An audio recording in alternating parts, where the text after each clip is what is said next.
la perception de l'argent en France.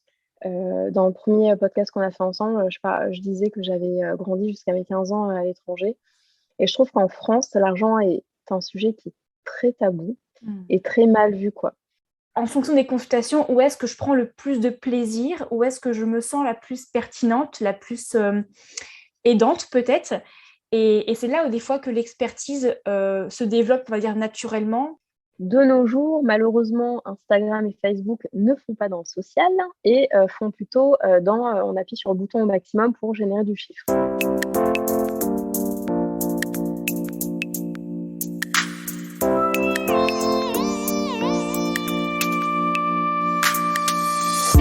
Bonjour à toutes, je suis Alexandra Portail, ton hôte sur ce podcast. Bienvenue sur Éclosion par Hygiène de Vie Podcast. Si tu es arrivé par hasard, eh bien sache que le hasard n'existe pas. Et si ce n'est pas la première fois que tu entends cette introduction, c'est que tu es fidèle au podcast et je t'en remercie. Monologues ou discussions passionnantes entre personnes passionnées, santé au naturel, bien-être féminin, nature cyclique ou encore découverte de nouvelles approches et manières de voir les choses, voilà tout ce qu'incarne ce podcast. Je te donne rendez-vous tous les mercredis matins et parfois le samedi en bonus pour un moment frais en toute simplicité et authenticité et 100% naturel. Alors abonne-toi pour ne pas manquer les prochains épisodes. Dernière chose, si tu souhaites me soutenir et contribuer à faire pérenniser ce podcast, n'hésite pas à me partager ta note, ton commentaire, bref, à le partager autour de toi pour l'aider à le faire rayonner. Prête à plonger dans ce nouvel épisode ? Je te souhaite une très belle écoute. Hello, j'espère que tu vas bien. Es-tu prête à plonger tête baissée dans ce nouvel épisode à deux voix ? J'ai eu le plaisir d'accueillir Mélanie, que tu connais peut-être, voire même certainement si tu t'intéresses à la naturopathie depuis quelques mois à quelques années. Mélanie, aussi connue sous le pseudo de Chaudron Pastel, est elle aussi praticienne naturopathe. Alors ne t'inquiète pas, si tu m'as déjà entendu dire que Mélanie était mon invitée, ce n'est pas un bug. J'ai effectivement déjà invité Mélanie pour parler d'un sujet tout autre que celui du jour. Nous avions partagé le micro pour discuter de son histoire avec l'alimentation, anorexie mentale, aménorrhée hypothalamique et comment apprendre à accepter son corps après avoir vécu ce type d'événement marquant. Je n'ai pas encore numéroté mes épisodes à l'heure à laquelle j'enregistre cette introduction, donc malheureusement je ne peux pas te faire référence à un numéro spécifique, mais ne t'inquiète pas, je te mettrai le lien directement dans la description de cet épisode. Aujourd'hui, c'est un tout autre sujet que j'ai souhaité aborder avec Mélanie. Elle exerce sa passion de naturopathe d'une manière différente de l'image que l'on peut avoir des naturopathes en cabinet, puisqu'elle dédie une grande partie de son temps à l'infoprenariat, c'est-à-dire la création de contenu. Alors certes, c'est une pratique de plus en plus démocratisée dans le domaine de la santé naturelle, mais Mélanie n'a pas commencé hier, puisqu'elle a créé son blog Attention, tiens-toi bien en 2007, il y a donc 14 ans, rien que ça. C'est un peu la dinosaure du web de la santé naturelle. Elle a donc énormément d'expérience en naturopathie, mais aussi en infoprenariat, et je trouvais très intéressant de l'inviter une seconde fois pour qu'elle nous explique son cheminement professionnel, ses conseils si toi aussi tu souhaites entamer un parcours similaire, mais aussi ses mises en garde. Bref, un épisode ultra riche si tu es naturopathe, futur naturopathe ou autre profession en médecine naturelle. Et même si tu n'es pas professionnelle, car en tant que cliente ou future potentielle cliente, cela peut être intéressant de comprendre pourquoi certains naturopathes empruntent ce chemin, car c'est pour leur plaisir, mais pas que, c'est aussi pour servir leur communauté et leurs clients et rendre la santé naturelle plus accessible. Un peu comme ce podcast d'ailleurs. Je te laisse découvrir tout ça dans la suite de nos échanges, mais juste avant, comme tu le sais, j'aime mettre l'une d'entre vous à l'honneur, toi qui as peut-être pris le temps de me partager un commentaire ou me faire part d'une de tes réflexions à la suite de l'écoute d'un épisode. Alors le voici, le voilà, l'instant dédicace. Place à Swazik qui m'a laissé un magnifique petit mot via la page de l'article sur mon site internet au sujet de l'épisode numéro 57 avec Louise. Cet épisode m'a coupé le souffle, j'ai adoré. On s'y retrouve tous et toutes un peu. La vie est semée d'embûches, le tout est de se relever et se remettre en question en sachant pourquoi nous avons connu ces situations et chercher la quête du mieux-être.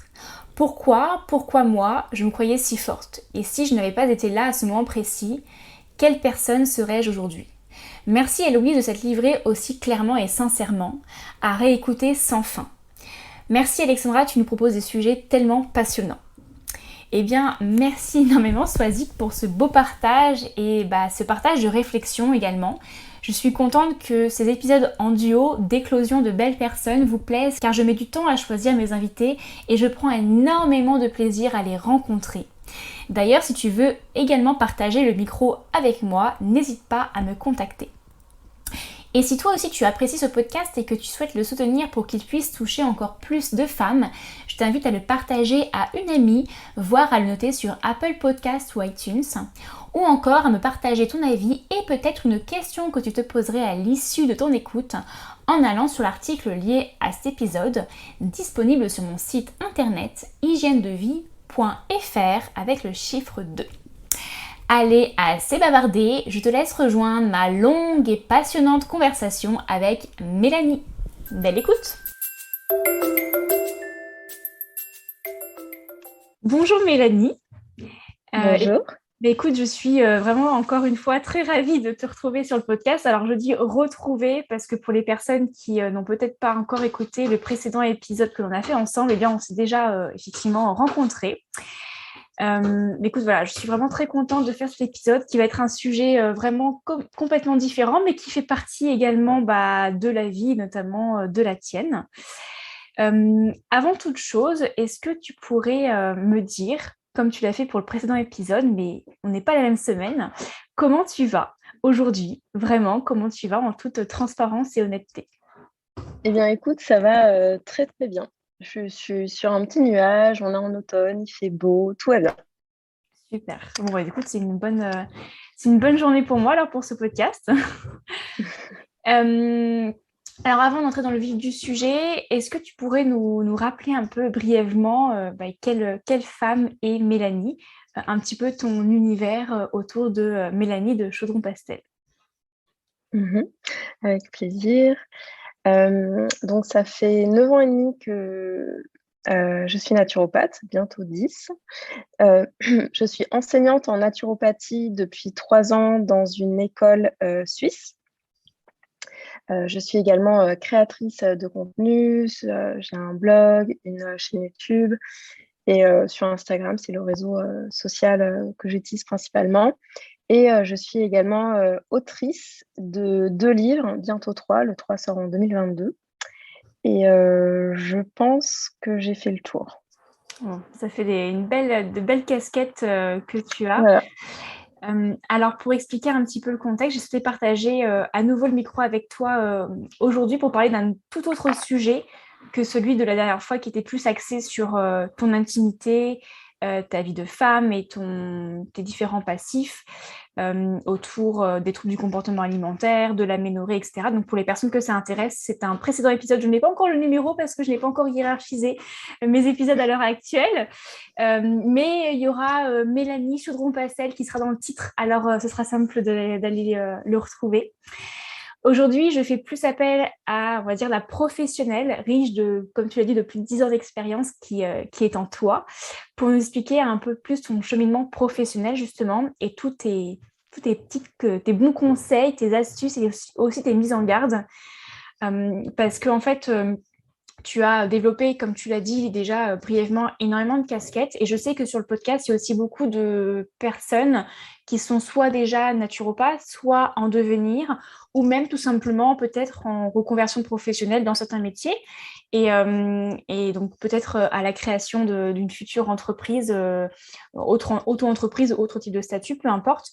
Et donc, je trouve ça intéressant de venir parler un peu de toutes les casquettes qu'il peut y avoir autour de notamment la naturopathie, autre que les, on va dire, entre guillemets, simples consultations. Et voilà, je pense que ça va être très enrichissant. Donc, avant toute chose, est-ce que tu peux nous dire pourquoi finalement tu as choisi de t'orienter vers la naturopathie? Ça s'est fait à la fois par hasard et en même temps, j'ai envie de demander est-ce que les hasards existent. Ouais. Mais en fait, après mon bac, j'ai fait un doc d'anglais un peu parce que je savais pas trop quoi faire. Je trouve, enfin, je fais partie des gens qui, à 18 ou 19 ans, n'avaient pas une seule idée en tête de qu'est-ce que je veux faire de ma vie. Je trouve que c'est difficile à 18 ans, en fait, tu te connais même pas, tu n'étais même pas totalement formé. On te demande, bon, ben, qu'est-ce que tu veux faire pour les 50 prochaines années, quoi. Ben, voilà, donc j'ai fait un doc d'anglais parce que j'aimais bien cette matière. Et j'ai fini au bout de 2 ans, je crois, d'arrêter et j'ai fait une première reconversion, donc en BTS assistante de gestion en alternance. J'ai fait ça donc en 2 ans en alternance dans une entreprise. Et je me souviens que quand j'ai commencé mon BTS, j'avais été à des portes ouvertes de 2 écoles différentes. Et je me souviens, dans une des 2 portes ouvertes, c'était mentionné le fait qu'on pouvait faire ce BTS et ensuite devenir son propre chef d'entreprise. Et je me souviens même d'un homme qui avait l'air très ambitieux. Il disait, oui, moi, c'est ce que je vais faire, je vais devenir patron et des trucs et tout ça. Et moi, je fais, non, non, non, moi, je vais juste être tranquille dans mon coin, faire les 35 heures et ne pas me prendre la tête et tout ça. Et me voilà, près de, du coup, 15 ans plus tard, en fait, bah si. Voilà, donc j'ai fait mon BTS, j'ai travaillé 3 ans en tant qu'assistante de gestion dans 2 structures complètement différentes et très complémentaires. Et ensuite, au bout de 3 ans, moi, en fait, je suis quelqu'un qui, c'est assez contradictoire, je m'ennuie facilement, rapidement, j'ai besoin de challenge. Et en même temps, je suis très lente, c'est-à-dire que j'ai besoin d'aller à mon rythme, qu'on ne me presse pas, etc. Donc, c'est voilà, un peu contradictoire, mais bon, c'est comme ça. Et au bout de 3 ans, je me dis, ben, j'aime bien ce métier, mais en même temps, il y avait quelque chose qui manquait. En fait, j'avais l'impression de mourir un peu plus à chaque fois que j'allais au travail. Et à l'époque, j'étais accompagnée par un psychologue. On en avait parlé dans l'épisode principal, enfin précédent, pardon. Et je lui ai parlé du fait que je voulais continuer mes études. Donc, après mon BTS, moi, je m'étais dit, ben, je vais faire une licence sur la comptabilité, le commerce, la communication, l'administration. Et il m'a dit, mais pourquoi vous feriez pas quelque chose de complètement nouveau qui vous correspondrait un peu mieux? Et moi, je l'ai regardé, je pense qu'à l'époque, j'avais 27 ans. Et je lui ai dit, bah, si vous avez une idée, moi, ça fait des années que je me cherche. Donc, si vous avez une idée, dites-moi. Il m'avait cité plein de métiers, genre une petite dizaine, je dirais, dont naturopathe. Et le naturopathe, c'était le seul métier que j'avais jamais entendu parler de ma vie. Et j'avais demandé ce que c'était. Il m'a dit, ah, vous savez pas ce que c'est? Eh bien, lorsque vous rentrerez chez vous, faites des recherches sur Internet et vous verrez. J'ai fait des recherches et là, j'ai l'impression d'être comme Alice au Pays des Merveilles qui tombe dans un puits et sans fond. Et je me dis, mais en fait, j'avais l'impression de lire le portrait robot du métier le plus parfait qui soit pour moi, qui avait été fait sur mesure pour moi. Donc, j'imagine qu'on est nombreuses et nombreux à s'identifier à un métier comme ça, que ce soit naturopathe ou autre. Et pour moi, ça a vraiment été un coup de foudre, quoi, quelque part professionnel. Euh, donc après, le chemin entre le moment où j'ai découvert ça et le moment où je me suis dit, bon, allez, je vais faire ça, je pense qu'il s'est passé bien 6 mois.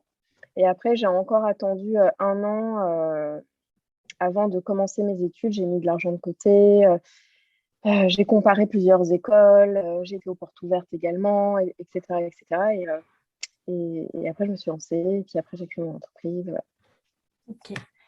Et du coup, tu disais que tu as eu un coup de foudre pour la naturopathie. Est-ce que tu pourrais m'expliquer un peu ou nous expliquer quels sont les aspects justement qui t'ont vraiment attiré? Hum. Moi, j'ai toujours énormément aimé écouter les autres. Je préfère écouter les autres que parler de moi. Je suis fascinée par l'humain en général, par les différents chemins de vie, par la manière dont on peut réagir également à un même événement. Euh, J'aime également l'idée de prendre soin de soi, enfin déjà de se poser, de faire cette démarche et de le faire par des biais qui soient à la fois respectueux de soi, des autres, de l'environnement et qui est une approche un peu holistique. Voilà, je vais pas juste bien manger, ou je vais pas juste bouger mon corps, ou je vais pas juste aller voir un psychologue, mais quelque chose de vraiment global. Et bah voilà, le tout combiné, ça fait un petit cocktail magique. Et, euh, et c'est c'est un peu tous ces aspects qui me parlaient. Et alors, ça va faire un petit peu redondance, mais pour les personnes qui sont en train de se poser un petit peu la question, finalement, c'est quoi ta définition de la naturopathie? Alors ça, c'est une question qui est très intéressante. Parce que c'est vrai que moi, quand j'ai commencé mes études, ben, du coup, il y a 11 ans, c'était beaucoup moins connu qu'aujourd'hui. Aujourd'hui, voilà, ça explose depuis quelques années. Et j'ai l'impression qu'il y a plusieurs manières d'être naturopathe, je dirais. Alors, il n'y en a pas qui sont mieux qu'une autre, hein, elles sont toutes complémentaires. Et puis, ça permet également aux personnes qui souhaitent être suivies par un ou une naturopathe de trouver chaussure à son pied, du coup. Mais c'est vrai que, enfin voilà, maintenant, aujourd'hui, vu qu'en plus, en France, il n'y a pas de cadre juridique, il n'y a pas de cadre légal, il y a vraiment il y a plein de formes qui peuvent être prises. Pour moi, la naturopathie, déjà avant tout, ça, c'est flexible. C'est flexible, ça s'adapte à la personne.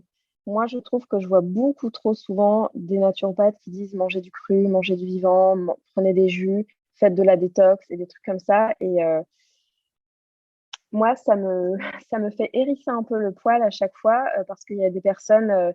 C'est vrai que la naturopathie, il faut rappeler qu'elle est née à la fin du 19e siècle et qu'à la fin du 19e siècle, la force vitale des personnes, donc pour ceux qui nous écoutent et qui ne sauraient pas ce que c'est en gros un peu comme dans un jeu vidéo quand on est un petit personnage et que on a une jauge de vie. Bon ben voilà, dans la vraie vie, en fonction de ce que l'on va vivre, de ce que l'on mange, de comment on prend soin de soi ou des difficultés qu'on a pu vivre, notre jauge de vie, entre guillemets, elle va baisser ou diminuer ou être bien préservée.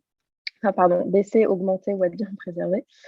Ben, aujourd'hui, notre force vitale, d'un point de vue moyenne de la population, ça n'a rien à voir avec la force vitale qu'on pouvait avoir à la fin du 19e. Et donc, la détox à tout prix, ben, en fait, ça ne marche pas parce que quand on est sous vital, c'est dangereux de faire une détox. Et par exemple, le cru, ben, on pourra peut-être en parler un peu plus loin dans ce podcast, mais notamment quand on a certains problèmes digestifs, ben c'est non seulement, enfin c'est dangereux en fait de manger trop de cru ou ce genre de trucs. Donc oui, moi je dirais la flexibilité, de pas être trop rigide ou trop euh, unique dans le sens où voilà, il faut vraiment s'adapter aux autres. Et très important aussi, il faut toujours se garder à l'esprit que le but premier de la naturopathie, c'est de se faire du bien. Donc, si on essaye d'appliquer ou de mettre en place des choses qui, en fait, ça nous fait des nœuds au cerveau, on se sent coupable parce qu'on n'y arrive pas ou qu'à moitié ou qu'un jour on a oublié ou autre, ben, c'est qu'il y a quelque chose quelque part qu'on a manqué ou on devrait justement ajouter de la flexibilité ou de la douceur, je sais pas. Mais après, c'est peut-être, voilà, c'est ma manière de voir les choses. Et sur 10 personnes qui peuvent présenter le même déséquilibre, donc des problèmes de sommeil, de stress, de fatigue ou autre, et ben, ça peut être 10 programmes personnalisés vraiment complètement différents selon là où les sources de fatigue. Voilà. C'est super intéressant ce que tu dis et je bois tes mots parce que je trouve que c'est très important cette notion de flexibilité, d'adaptabilité à la personne, à l'individu et peut-être aussi à soi-même en tant que praticien. C'est-à-dire on est tous différents en tant que client et en tant que praticien. Et c'est vrai que quand on apprend, on se forme à quelque chose, que ce soit la naturopathie ou autre chose, hein, le côté très scolaire, on a envie d'appliquer tout ce que l'on apprend à la lettre. Moi, je me souviens de mes études en naturopathie, on ressort, j'ai envie de faire le PHV qu'on m'avait appris, l'anamnèse dans le bon ordre qu'on m'avait appris, etc., quitte à se mettre vraiment la pression. Et au fur et à mesure qu'on exerce, on se rend compte qu'il y a des choses qui sont pas très fluides en nous parce que finalement, on a besoin d'adapter sa méthodologie, d'une part, et puis on a aussi nos propres convictions personnelles en tant qu'individu et nos propres expériences, notre passif en fait, qui vient aussi, je pense, teinter notre approche, notre démarche, notre accompagnement. Et ça, c'est compliqué des fois à admettre et à accepter en disant, OK, et est-ce que je dois faire ce que j'ai appris pour être bien, pour être une bonne naturopathe, ou est-ce que j'ai le droit d'adapter ma méthode, de faire peut-être des consultations plus courtes ou plus longues, de faire des PHV plus courts ou plus longs, ou peut-être de ne pas avoir le temps, de ne pas pouvoir aborder certains points parce que j'en ai creusé d'autres. Et des fois, on veut être très scolaire et c'est compliqué, on se met pas mal de pression. Et c'est aussi des choses que j'ai pu percevoir auprès de d'autres naturopathes et des personnes qui étudiaient aussi en naturopathie. Et je pense qu'après, c'est quelque chose qu'on adopte aussi au fur et à mesure que l'on exerce. Mais je pense que c'est important aussi d'accepter qu'on... Enfin, après, tu es aussi enseignante, du coup, donc tu as les deux casquettes. Je ne sais pas ce que toi, du coup, tu enseignes, mais se dire, peut-être rassurer aussi les personnes en disant que c'est normal que vous ne fassiez pas forcément exactement ce que vous avez donc appris, que c'est bon pour vous et pour vos clients d'adapter votre méthodologie à votre couleur, en fait. Et c'est aussi ce qui va faire qu'une cliente ou un client va venir vous choisir vous et pas une autre aussi. Tout à fait, oui. Est-ce que toi, cette flexibilité, justement, cette adaptabilité envers toi-même, c'est quelque chose que tu as vécu? Comment tu as exercé, en fait, quelle est la différence, tu t'en souviens, entre tes premières années d'exercice en tant que naturopathe et maintenant ce que tu fais? Est-ce que tu perçois une évolution, justement, dans ta manière d'accompagner? Ah oui, complètement, évidemment. Mais même avant de commencer à exercer, moi, je rebondis sur ce que tu disais, que quand on est étudiant, ça, visiblement, c'est un discours qu'ont beaucoup de naturopathes qui ont été formés dans une école. En fait, c'est tellement d'informations, mais on n'imagine même pas, en fait. On n'a même pas fini d'assimiler quelque chose qu'on est en train d'essayer d'assimiler autre chose. Et du coup, en fait, la naturopathie, c'est pas seulement apprendre et connaître des choses, c'est pouvoir créer des liens entre tout ce qu'on sait et ensuite les projeter dans une vie professionnelle. Je sais pas si je m'exprime bien, mais c'est pas, voilà, on sait à quoi sert quel super aliment, on sait l'anatomie de telle thématique, je sais pas, du système cardiovasculaire ou autre. C'est ensuite, il faut faire des liens en consultation, il faut vraiment que ça vienne du tac au tac, quoi, parce qu'on n'a pas le temps des fois de retourner dans les cours, de repotasser, etc. Bon, ça, la bonne nouvelle, c'est que ça se fait vraiment. Moi, je me souviens qu'il y avait des professeurs qui nous disaient, vous inquiétez pas, les liens se feront d'eux-mêmes vers après les trois quarts de la formation. Pour l'instant, vous avez juste besoin d'apprendre. Et après, comme tu sais, quand on était enfant, on avait des points qu'il fallait relier de un, 2, 3. Puis à la fin, quand tu as tout relié, tu as un dessin. Et bien ça se fait vraiment vers la fin de la formation, un peu naturellement, parce que on a besoin d'assimiler justement tout ce qu'on apprend. Et oui, après, moi, je sais que quand, d'ailleurs, je crois que je les ai toujours, les fichiers sur mon ordinateur, mais par exemple, l'anamnèse ou des fichiers comme ça, j'en ai une quinzaine, quoi. Donc maintenant, j'ai quasiment le même depuis, on va dire, 2, 3 ans, mais il a énormément évolué au fil des années. Et même ma manière de faire mes consultations, au début, je me disais, bon, 1h30, en 1h30, il faut que j'ai fait le bilan, l'anamnèse, et que j'ai fait le PHV de la personne, donc son programme personnalisé. Mais en fait, je crois qu'au bout de 2 ans, j'ai décidé de revoir la manière dont j'organise mes consultations. Maintenant, je prends 1h30 à 2 heures sans faire le programme personnalisé. C'est-à-dire qu'à la fin, par exemple, des 2 heures, j'ai juste fait le bilan et j'ai expliqué à la personne ce qui se dégage de ce bilan, le lien entre les conseils que je vais donner et son ou ses motifs de visite. Et ensuite seulement, je fais le programme. Mais en fait, chaque naturopathe le fait à sa sauce. Le principal, c'est que lui ou elle se sente bien avec la manière dont il gère ses consultations et que les personnes qui sortent de consultation se sentent enrichies et bien de cette consultation. Absolument, ouais. Et c'est ce que je dis aussi du coup à mes clients, c'est que des fois le feeling aussi, il peut ne pas passer entre le praticien et le client en termes de personnalité d'individu et aussi en termes de savoir, pas de savoir-faire, mais de méthodologie. Justement, il y a peut-être des clients qui vont attendre plus de pédagogie, d'autres qui vont attendre plus d'actions concrètes, etc. Et donc là, je parle plutôt du côté client.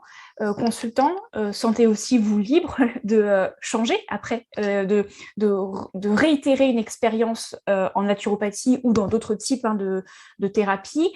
avec une autre personne, justement. Et c'est des fois, j'ai le cas avec des clients qui me disent oui, bah, j'ai déjà vu un psychologue, par exemple, et c'est pas passé. Voilà. Et donc, j'ai arrêté. Ouais. Bah, est-ce que c'est la psychologie qui n'était pas utile à ce moment-là pour vous, ou est-ce que c'est juste qu'il n'y a pas eu un feeling avec le psychologue que vous avez vu, et dans ce cas, peut-être que ça reste nécessaire pour vous et utile de réitérer l'expérience, mais peut-être effectivement avec une autre personne. Moi, j'ai fait 3 psychologues avant de trouver chaussures à mon pied, et j'en ferai d'autres, et pareil pour les ostéos, pareil pour praticiens en Ayurveda. Enfin voilà, c'est bien aussi de varier. Et donc, de ne pas se dire, OK, la naturopathie, c'est pas pour moi parce que ça m'a pas apporté ce que je voulais. Donc, déjà, nos besoins évoluent aussi en fonction de notre vie. Et le feeling, le courant ne passe pas avec toutes les personnes. Ça, c'est normal. Tout à fait. Exemple du psychologue, tu peux même pas t'imaginer le nombre de fois où je le dis quand j'estime que ça peut être intéressant pour une personne que j'ai en consultation d'être. Parce que rappelons qu'un naturopathe n'est pas un psychologue. Et que les deux peuvent être très complémentaires pour certaines personnes. Et quand j'estime que c'est le cas, une personne me dit oui, j'ai déjà essayé il y a 5 ans, j'ai pas trop aimé, machin. Donc voilà, je ressors quasiment à l'identique à ce que tu viens de dire et c'est très important d'en avoir conscience. Hein. Ouais, absolument. J'ai une petite dernière question sur le côté un peu naturopathie, métier, avant de rentrer dans un autre sujet plus entrepreneurial. Qu'est-ce que tu penses, enfin, quel est ton avis sur la notion de développer une expertise en tant que naturopathe? Est-ce que selon toi, c'est nécessaire? Et là, je fais rappel à 2 choses en toi, à la fois ta casquette naturopathe et peut-être ta casquette d'entrepreneur slash stratégie marketing. Quel est selon toi l'intérêt ou non de développer une expertise en tant que naturopathe? Exemple, je suis spécialisée en aménorrhée, en troubles digestifs, etc. On voit des naturopathes qui se spécialisent, d'autres pas. Toi, est-ce que tu as un avis sur la question? Moi, je me suis naturellement spécialisée dans certaines choses. Je l'ai pas. En fait, pour moi, il y a deux possibles. Enfin, tout est possible. On peut se spécialiser ou non. Il faut simplement que si on décide de ne pas se spécialiser, on doit adapter sa communication à la naturopathie, par exemple, en général.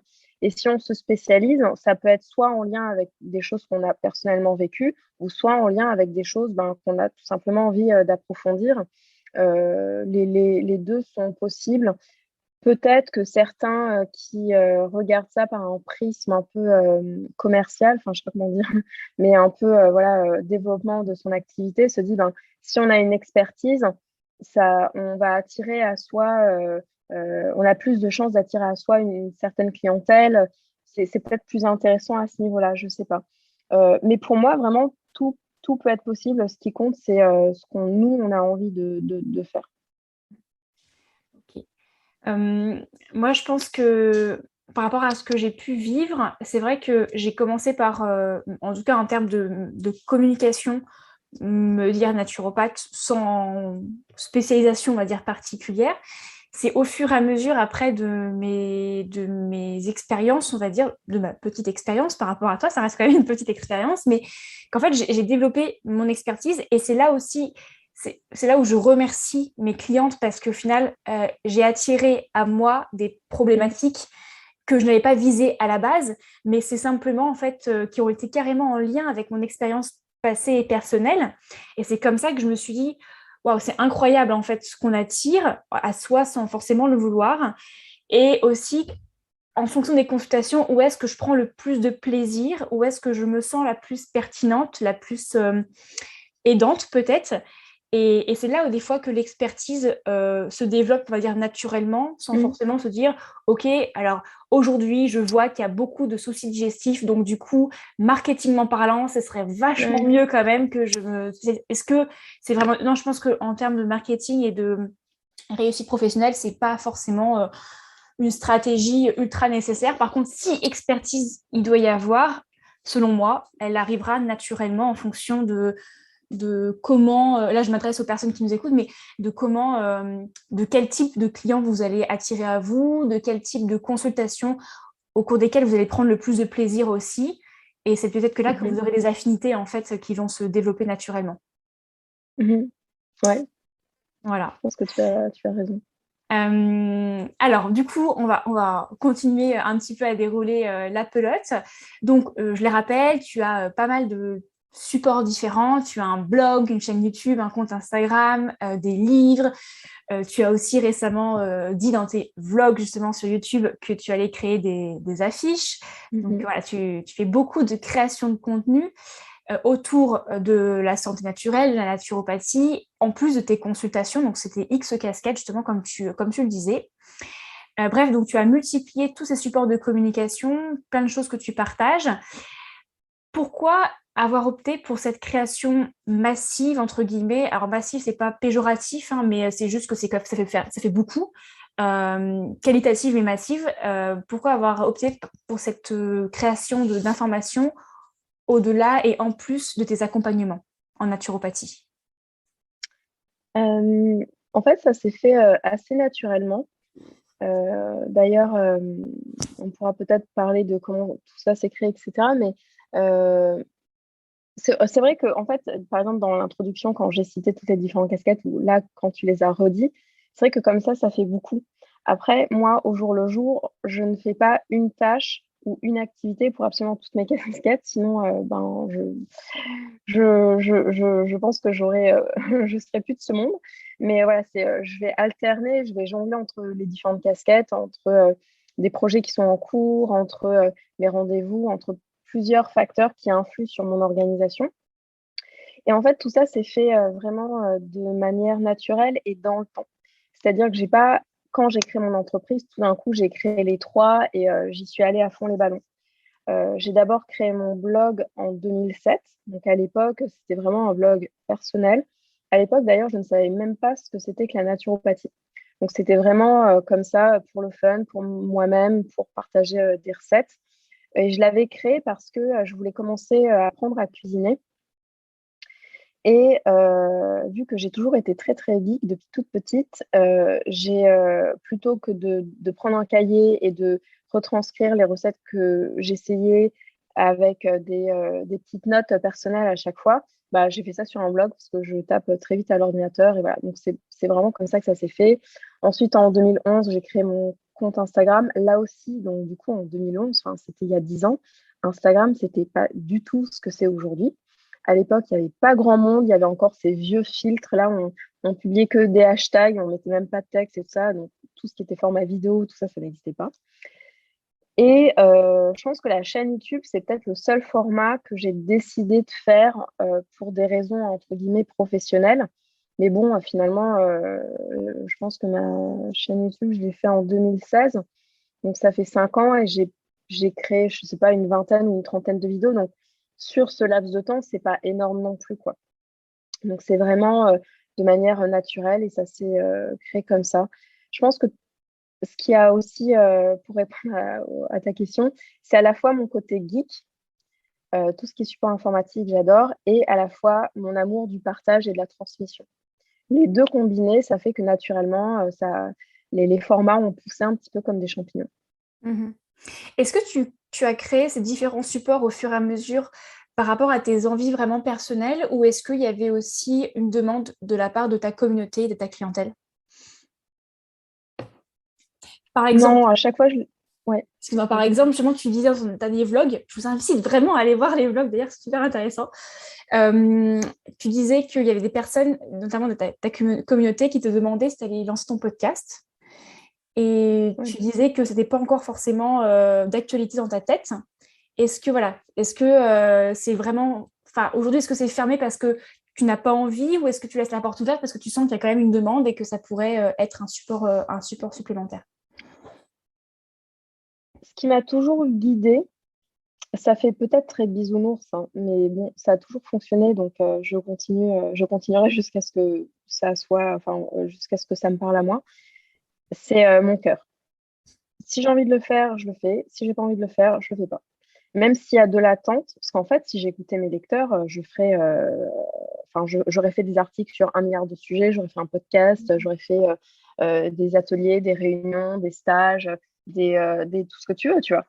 Donc, à un moment donné, je ne peux pas tout faire non plus si je veux me préserver moi et conserver un certain équilibre et puis garder la joie dans le processus de création. Donc, je me suis toujours écoutée moi, en fait. Et ça, alors oui, peut-être que je ne sais pas comment les gens me voient ou comment les gens perçoivent mon activité. Je sais qu'il y en a qui estiment que j'ai réussi. Donc après, qu'est-ce que la définition de réussir? Mais sans doute, par exemple, dans les gens beaucoup plus cartésiens, beaucoup plus pragmatiques, beaucoup plus focus sur le développement, le chiffre d'affaires, les bénéfices et tout ça, ben, il dirait, ben, Chaudron Pastel, vraiment, je sais pas ce qu'elle fait, mais elle est un peu dans la lune, en bisounours, parce qu'elle a plein de potentiel et elle développe pas plein de trucs qui pourraient faire qu'elle grandisse encore plus et qu'elle fasse encore plus de chiffres ou je sais pas quoi, tu vois. Mais oui, ben, on va pas se mentir hein, quand même, dans l'argent, moi j'ai un loyer à payer, j'ai des factures professionnelles et personnelles d'ailleurs, donc c'est important en tant qu'entreprise de pouvoir générer de l'argent. Après, je grandis à mon rythme et je me fais plaisir. Et pour moi, c'est le plus important en fait. J'espère évidemment que ce que je peux créer, les formats et autres, fassent plaisir et apportent euh, des choses bénéfiques aux personnes qui me suivent. Mais je ne peux pas réaliser tout ce qu'on voudrait que je réalise. Sinon, je deviendrais folle. Mm. Oui, c'est d'ailleurs le risque de beaucoup d'entrepreneurs, c'est moi ce que j'appelle le burn-out de l'entrepreneur. Parce que on parle souvent du Mhm. burn-out pour les salariés, parce qu'il y a un décalage entre leur vie, leurs valeurs et puis ce qu'ils doivent faire au travail pour une entreprise de quelqu'un d'autre, etc. Donc, on voit Mhm. beaucoup de burn-out dans ce domaine-là. Mais on parle moins, de plus en plus, mais on parle moins quand même du burn-out de l'entrepreneur, le burn-out de la passion, en fait. Souvent, on est tellement passionné qu'on compte plus ses heures, on se rend même plus compte qu'on travaille, et tant mieux, j'ai envie de dire. Hein. Je parle même pas de travail, moi je parle plutôt d'activité rémunératrice, et puis il y a des choses qui ne rapportent pas de l'argent, il y en a qui rapportent de l'argent, et voilà, et qui nous permettent de payer nos factures. Mais il y a aussi derrière un risque, c'est de vouloir des fois trop bien faire, répondre à tous les besoins et derrière de s'en oublier. Et comme tu le dis, écouter son cœur, son intuition, je pense que c'est la clé de tout, y compris même pour des personnes qui ne seraient pas des entrepreneurs. Mais c'est pas toujours simple parce qu'on a toujours un petit peu peur de perdre ses clients, de perdre sa communauté, de les décevoir, et puis tout simplement derrière de mettre la clé sous la porte aussi, quoi. Du coup, de ne plus pouvoir vivre de sa passion et de ne plus pouvoir apporter ce que l'on souhaite apporter. Donc, c'est toujours un équilibre et un petit peu compliqué, je pense, surtout quand on démarre peut-être. Après, ça doit peut-être se roder. Je ne sais pas si toi, tu as perçu justement dans tes 10 ans de carrière une évolution dans cette notion d'écouter de plus en plus ton cœur, de te mettre peut-être un peu moins la pression entre ce qu'on attendait de toi et ce que tu voulais vraiment faire. Est-ce que tu perçois une évolution ou ça a toujours été finalement comme ça et ancré en toi? Non, enfin, oui et non, c'est-à-dire que ça a toujours été ancré en moi de m'écouter et de m'écouter avant tout. Mm. Mais c'est vrai que il y a autre chose qui a fait que certaines choses ont évolué. Enfin, ma phrase n'est pas très française, mais je pense qu'on m'a compris. Et qui est vraiment liée à mon développement personnel. On l'a évoqué dans l'épisode précédent. Avant, j'avais un côté très perfectionniste qui pouvait être très tranchant et qui pouvait être préjudiciable pour mon propre équilibre parce que je me demandais trop ou je donnais beaucoup. Moi, les 3 premières années de mon activité, j'ai jamais fait un seul restaurant, par exemple, parce que bah, j'avais pas les moyens. Enfin, je faisais vraiment très attention et j'ai pas pris une seule semaine de vacances. Je travaillais le week-end. Enfin, ça a été beaucoup, quoi. Bien évidemment qu'on peut pas faire ça toute sa vie, puisque techniquement, c'est pas possible. Euh, Il y a autre chose, donc il y a mon développement personnel d'être plus douce envers soi-même, de se mettre, de s'écouter peut-être un peu plus et autres, mais il y a aussi quelque chose qui a vraiment beaucoup joué, c'est le syndrome de l'intestin irritable que j'ai développé en 2010 et qui m'a suivi pendant 10 ans, avec notamment un pic inflammatoire d'environ 1 an et demi, 2 ans. Et en fait, là, concrètement, je n'avais vraiment pas d'autre choix que de ralentir. Vraiment, en fait. je pouvais pas travailler énormément comme au début parce que mon corps ne pouvait pas suivre. Mm. Donc tout ça entremêlé fait que de un, je me suis toujours écoutée moi, et de deux, je me suis assouplie au niveau de mon rythme, quelque part. Malheureusement, j'ai envie de dire, c'est souvent il nous arrive quelque chose qui nous oblige à ralentir, qu'on commence vraiment à ralentir. Donc toi, ça a été le syndrome du côlon de l'intestin irritable. D'autres personnes, ça va être le burn-out, justement, vraiment, Mm, ils sont arrivés jusqu'au bout du bout parce que peut-être ils n'ont pas réussi à mm, percevoir d'autres symptômes, peut-être un peu plus légers, peut-être plus acceptables. Et ils ont poussé, ils se sont poussés à bout. Mais ouais, malheureusement, c'est toujours quand on se casse le bras droit qu'on se rend compte que il était bien utile dans la vie, ou même l'orteil. Et c'est exactement ça. Ouais. c'est pour ça que il n'y a pas de symptômes de douleur, de mal moins important qu'un autre, en fait, aussi, je pense. Chaque chose révèle, en fait, tu le sais, c'est ce que je pense que tu le dis, tu le sais, le symptôme, c'est la manière de communiquer qu'a le corps pour communiquer, pardon. Et à nous aussi de savoir tendre l'oreille et tendre l'oreille pour l'écouter, tendre les yeux pour l'observer, et puis se poser la question, ok, qu'est-ce qui se passe, qu'est-ce qui fait qu'aujourd'hui j'ai plus mal au ventre qu'un autre, et pourquoi ces dernières semaines j'ai plus de migraines, voilà. Et des fois, c'est une manière de lever le pied peut-être avant de tomber dans quelque Mm, chose de plus compliqué, disons. mm, Et ça vaut pour tout le monde, en fait, les salariés, les entrepreneurs, les non-naturopathes et les naturopathes. Et c'est vrai qu'en tant que naturopathe, moi, je partage ma perception des choses, c'est que je pense que je n'ai jamais été aussi stressée que depuis que je me suis lancée en tant que naturopathe, à la fois la casquette de l'entrepreneur avec la pression financière quand on a été habitué pendant X années à avoir un bulletin de mm. salaire qui vient tous les mois. Et puis à la fois le côté, ok, je suis naturopathe, je suis censée être en bonne santé, communiquer une image d'une personne saine, alors que je reste une femme avec ces Ouais. troubles aussi, qui me servent d'ailleurs à accompagner d'autres personnes, mais Mhm. voilà, et je ne suis pas parfaite, et je bois du café des fois plus que ce qu'il en faut, et des fois je prends du thé alors que je viens de manger, et que c'est censé voilà, diminuer l'assimilation du fer. Enfin, il y a plein de choses que je ne fais pas dans les règles, entre guillemets. Peut-être la différence avec d'autres personnes, c'est que j'en ai conscience et que je sais que des fois rectifier et peut-être plus m'écouter et prévenir certaines choses. Mais par contre, ça ne fait pas de moi ni de nous, en tant que naturopathe, des personnes parfaites. Et on se met, je pense, aussi beaucoup la pression pour être parfait. Et quand on est entrepreneur et qu'on a plein de casquettes et que des fois on travaille à des horaires qui, soi-disant, ne sont pas forcément des horaires acceptables, et on en parlait d'ailleurs, je pense, dans l'épisode précédent sur le fait que des fois, on a des horaires, on travaille plus tard le soir parce que c'est notre manière aussi de nous organiser dans la journée, et que c'est parce que peut-être plus tôt dans la journée, on a pris plus de temps pour nous, forcément, on a des choses à faire qu'on recule, qu'on fait peut-être à 21h alors que normalement, on devrait arrêter les écrans, etc. Donc des fois, c'est un peu compliqué à gérer, mais cette pression, effectivement, de vouloir bien faire et bien paraître, notamment en tant que naturopathe, je ne sais pas ce que tu en penses, tu l'aperçois, toi, si tu l'as déjà perçu auprès de tes étudiants aussi, peut-être, c'est intéressant que tu nous partages ça, parce que je pense qu'il y a des étudiants qui nous écoutent. Est-ce que tu l'as déjà perçu, toi, auprès de tes étudiants? D'avoir une pression à être parfaite Ouais, en tant que naturo, ouais. hmm, Peut-être un petit peu pas tôt. vraiment. Hmm. Pas vraiment, mais par contre, je vais pas forcément.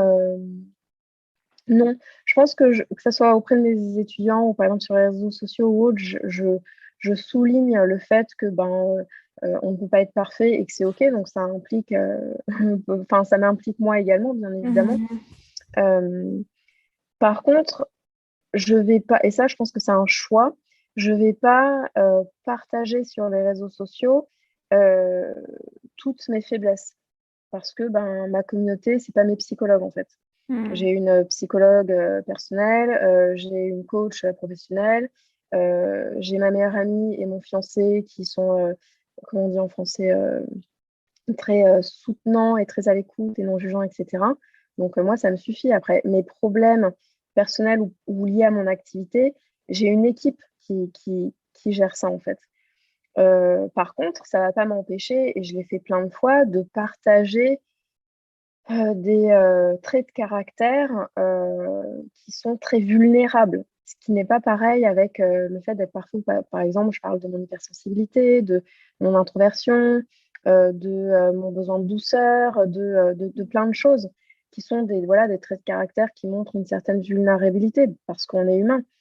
Mes faiblesses, je ne vais pas dire que je les cache, mais c'est pas le rôle de ma communauté d'éponger ça, en fait. Hmm. Et je pense aussi que j'ai pas envie d'avoir un impact négatif sur eux.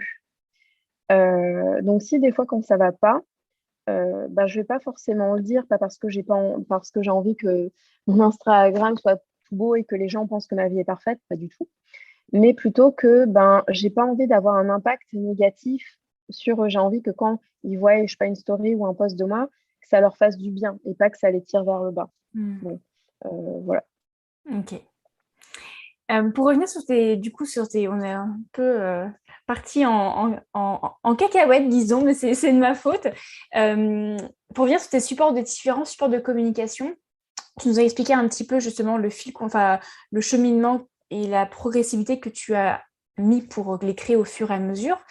Euh, Qu'est-ce que ça t'apporte finalement, toi, d'un point de vue personnel et d'un point de vue professionnel, de développer ces différents supports de communication? D'un point de vue personnel, d'un point de vue personnel, ça me permet d'exprimer ma créativité. Moi, je ne m'estime pas être une personne extrêmement créative, comme, je sais pas, une peintre aquarelliste, comme une musicienne, comme une danseuse, comme voilà, des trucs qui sont un peu plus concrets. Mais j'ai un besoin d'exprimer une forme, enfin, des choses que je crée. Et moi, ça passe beaucoup par la photo et les mots, voire les vidéos, par exemple. Mais essentiellement, les photos et les mots. Et je ne sais pas si c'est lié à mon hypersensibilité ou pas, mais ça me fait du bien de créer ce genre-là, de ces choses-là. Donc ça, c'est d'un point de vue personnel. D'un point de vue professionnel, ben, je sais pas, j'imagine que ça apporte une certaine visibilité. Alors après, spoiler alert, franchement, alors ça, c'est un truc qui, moi, me dépasse complètement et m'éclate à la fois. Tu peux même pas, enfin les gens ne peuvent même pas s'imaginer le nombre d'articles ou de dossiers, je vais peut-être expliquer après la différence entre les deux, ou de vidéos, où je me dis, ok, ça, mais ça va créer un buzz de ouf, et en fait ça fait un flop, un truc de fou. Et inversement, il y a des articles, je fais, bah laisse tomber, ça je le fais par plaisir, parce que j'ai envie, mais personne va le lire, quoi. Et en fait, ça fait un buzz de fou. Donc, voilà, je maîtrise pas du tout. C'est les gens qui font que un succès ou une vidéo ou n'importe quoi peut avoir ce qu'on peut appeler un succès, donc faire générer des chiffres, donc pas financiers pour le coup, mais de vues ou de lectures ou autres, ou de likes, enfin tout ce qu'on veut. Mais ouais, après, moi, enfin, tout ce qui est création, bien sûr qu'il y a une petite partie euh, de marketing, mais en fait, pas vraiment. Par exemple, quand je traite, je fais des articles sur la naturopathie, ben, moi, des articles, enfin, sur les thématiques de la naturopathie qui pourraient faire le buzz ou générer des chiffres ou quoi, bah, il y en a plein, tu vois, ne serait-ce que la détox. Mais je vais avant tout, encore une fois, faire des choses que j'ai envie de faire. Donc, des fois, bah, je sais que ça va pas du tout faire le buzz ou faire beaucoup de vues ou quoi, mais j'ai envie de le faire, donc je le fais. Donc, d'un point de vue professionnel, une certaine forme de visibilité.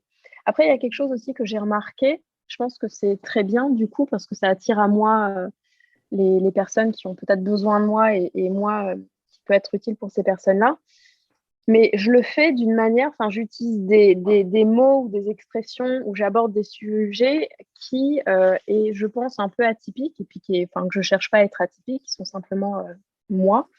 Et je pense que c'est ça qui plaît en fin de compte, au fond du fond, plutôt que la thématique ou ce que je peux créer, c'est ouais, la forme. Ouais, c'est ça, la forme, pardon, pas le Mhm. fond. Mhm. Et donc aujourd'hui, on est dans un monde où c'est quand même de plus en plus digitalisé. Est-ce que tu as une personne qui soit déjà exerce depuis longtemps, soit est en formation et commence à se développer son entreprise, est-ce que tu lui conseillerais de créer des supports de communication, de faire de la communication, que ça passe par de la vidéo, un profil Instagram, des articles, peu importe la forme, ou même plusieurs?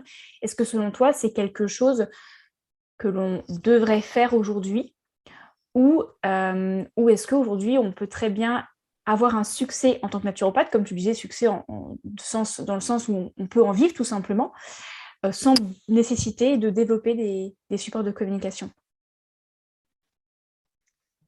Ben, je vais essayer de pas répondre via mon propre prisme, parce que sinon, je dirais oui, développez vous sur au moins une des plateformes. Euh, En fait, à l'heure d'aujourd'hui, donc on est au 21e siècle, on est en 2021 quand on enregistre ce podcast, c'est quand même le fait d'avoir une présence, même toute petite, hein, je dis pas de poster tous les jours, de faire des contenus de fou et tout ça, mais une présence, au moins une référence, un compte Instagram ou un site internet, pour ne serait-ce que les gens puissent partager ou se référer ou nous trouver, ça me paraît utile. Est-ce que c'est indispensable? Non. Encore une fois, tout est possible. On peut très bien, je sais pas, on habite au fin fond d'un village, en Lozère ou je sais où, et on peut développer un réseau comme ça, avec d'autres thérapeutes, en faisant des ateliers, avec le bouche à oreille. Alors, ça doit forcément être plus difficile, je pense. Enfin, ça, c'est du coup un peu déformé par mon propre cheminement. Mais c'est possible. Si moi, je sais qu'il y a des personnes qui sont pas du tout douées avec tout ce qui est, on va dire, informatique ou réseaux sociaux, et c'est complètement OK. Après, il y a si on le souhaite et qu'on se sent pas doué, on peut apprendre aussi, hein. On n'est jamais trop tard pour apprendre ça. Je sais que maintenant, normalement, les écoles de naturo, elles incluent un peu ça, ce qui n'était pas du tout le cas à mon époque. Moi, quand j'ai fini ma formation en 2012, il n'y avait pas un seul module à ce niveau-là. Et je sais qu'aujourd'hui, c'est plus le cas. Donc, ce qui est important, c'est de se sentir à l'aise, de ne pas avoir peur d'innover, de ne pas avoir peur aussi que ça ne marche pas tout de suite, hein. C'est pas parce qu'on lance un compte Instagram, c'est la même chose que quand on a son petit diplôme de naturopathe, bah, il n'y a pas une file d'attente devant notre cabinet. Tout ça, c'est normal et ça ne veut pas dire qu'on échoue, qu'on est trop lent ou quoi. C'est vrai qu'aujourd'hui, en 2021, c'est très dur en fait se- de créer un compte. Moi, je sais que j'ai dû recommencer à zéro cet été. J'avais mon premier compte Instagram que j'ai dû effacer. Bah, il avait 10 ans et j'ai choisi de tout recommencer à zéro. Et bon, après, c'est vrai que, par exemple, avec mon blog ou YouTube, j'ai pu communiquer sur ce changement. Mais enfin, ça doit être vraiment dur pour un ou une naturopathe aujourd'hui de se lancer. Mais c'est possible. Comme tu le disais, peut-être en se spécialisant, tu vois. Mhm. Euh, C'est sûr qu'on en parlera tout à l'heure justement des fameux algorithmes qui nous rendent la vie très dure en tant que créateur et créatrice de contenu. Euh, Moi, je pense que je rejoins ce que tu dis. En fait, je pense que c'est fortement utile parce qu'il y a quand même, on vit dans notre ère très digitalisée.